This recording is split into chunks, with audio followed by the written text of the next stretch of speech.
Today, we're diving into a critical issue that often goes unnoticed. Dr. Mark, animal advocate, rescuer, and former deputy sheriff, wishes that our general public, law enforcement understand that without proper training, animal abuse investigations can go south very quickly. So please watch the video for a greater understanding of why our law enforcement officers need to be trained. You will understand shortly why this is the case. What happens when animal abuse investigations go wrong due to a lack of training? You might think, well, that's awful, but how widespread can this really be? And look, I get it. It's far more fun to assume that everyone tasked with protecting fluffy puppies and noble kittens is basically an animal-loving superhero in disguise.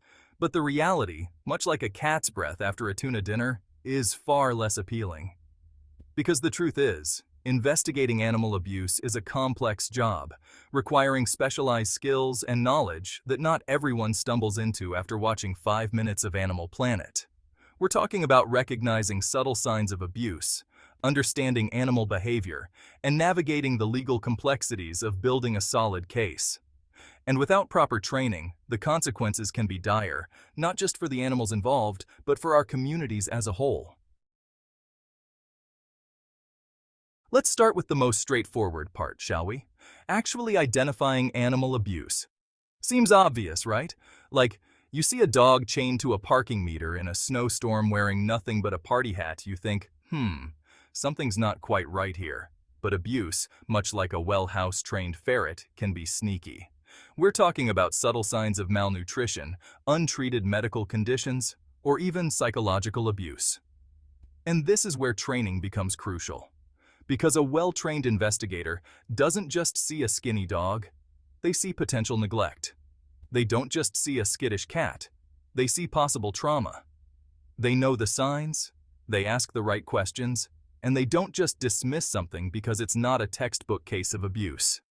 Recognizing the subtle signs of abuse is often the first, and sometimes the only, line of defense for these animals. Now, let's talk about evidence, which, in the world of animal abuse investigations, is about as straightforward as herding a room full of caffeinated kittens. Because, unlike with human victims, abused animals can't exactly take the stand and testify about their experiences. He did what with a feather duster? That monster! No, in these cases, the evidence has to speak for itself. And that means proper documentation is not just important, it's absolutely bloody crucial. We're talking detailed notes, clear photographs, and meticulous collection of physical evidence. Think of it like this. You're building a case against, let's say, a squirrel that's been systematically raiding a bird feeder. You can't just say, look, I know it was him, he looks guilty, and he's got a real nut hoarding problem. No, you need proof. You need photos of the little guy red-handed, or, red-pawed, in the act. The same principle applies to animal abuse investigations. A poorly documented case is like a house of cards built by a hyperactive hamster. It's going to fall apart the second someone breathes on it in court. And when that happens, it's not just frustrating, it's a devastating blow to the pursuit of justice. Because without that carefully gathered evidence, holding abusers accountable becomes an uphill battle against a mountain of legal loopholes and technicalities. Now, some people might argue, well, it's just an animal. Why are we making such a fuss? And to those people I say, have you considered the benefits of seeking professional help? Because here's the thing, animal abuse is rarely an isolated incident. It's often a symptom of a much larger problem. Think of it like this.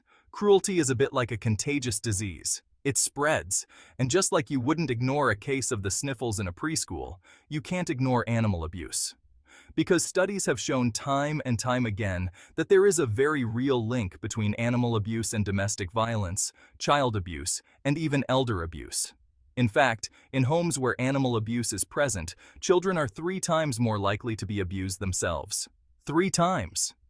So, when we fail to properly investigate and address animal abuse, we're not just failing animals, we're potentially failing entire families. We're turning a blind eye to a warning sign that could have devastating consequences for everyone involved. Let's talk about trust for a moment, shall we? Specifically, the trust between a community and the authorities meant to protect them, which, let's be honest, is a bond more fragile than a houseplant left in the care of someone who thinks watering involves leaving a bucket of ice cubes next to it.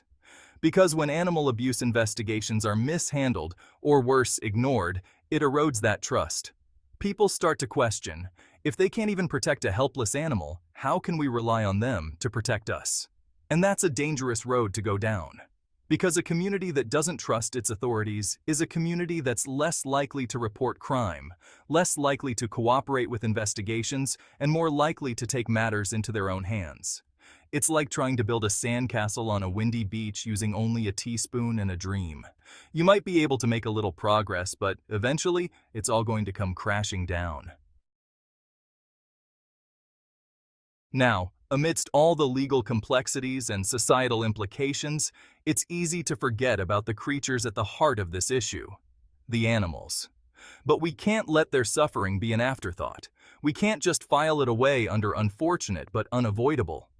Because for an animal trapped in an abusive situation, a failed investigation isn't just a setback, it's a life sentence. It means continued suffering, continued fear, and continued neglect. Imagine for a moment being trapped in a bad roommate situation. Maybe your roommate eats all your food, blasts polka music at 3 a.m., and insists on wearing Crocs indoors. It's awful, right? But now imagine you can't move out. You're stuck. That's what it's like for an animal in an abusive home when the system fails them. They are completely at the mercy of their abusers, with no escape and no voice to plead for help. Now, let's be clear. The goal of any justice system, even one involving animal abuse, should be rehabilitation, not just punishment. But that doesn't mean we just hand out strongly worded letters and hope for the best. Because the fact is, without consequences, abusers are likely to continue their harmful behavior. It's like expecting a toddler to stop drawing on the walls with crayons just because you've given them a stern talking to and hidden the purple one. It's not going to happen. And this is where proper training comes back into play. Trained investigators understand the laws surrounding animal cruelty. They know how to build a solid case that will hold up in court. They can differentiate between a misunderstanding and malicious intent. And most importantly, they can help ensure that abusers are held accountable for their actions, which not only provides justice for the animals involved, but also acts as a deterrent to prevent future abuse.